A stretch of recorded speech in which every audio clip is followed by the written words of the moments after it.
We are at the dive site at Fort Wetherall, and we are doing egg collections today. So it's a really exciting day for us. We call it Egg Day. My professor and our lab tech, they go in the water and they dive and they collect the corals.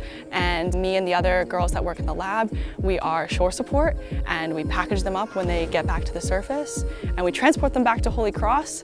If they're female, we get their eggs and we collect them and then we process them back in the lab. This summer, I'm here at the coast of Rhode Island with 3 Holy Cross students, working with them and other collaborators to understand more about New England's hardy, resilient coral. It's a coral that spans from the Gulf of Mexico to Cape Cod, and in particular we're looking at its reproductive energetics, which kind of just means what the mother is packaging into her eggs before she sends them off into the world. If you've ever heard of coral bleaching, this coral sometimes lives in a state that looks like a bleached coral, but it is actually perfectly fine and happy. And we want to know, why is it that this coral can be happy in sort of a bleached state, whereas tropical corals, it's really, kind of a death knell when they enter a bleached state.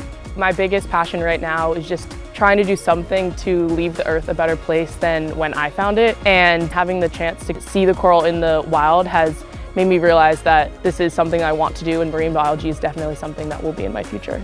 The thing about experiential learning that I particularly love and find exciting is that they learn not only by hearing what I'm saying with the words that I'm saying, but they experience it with respect to the temperature.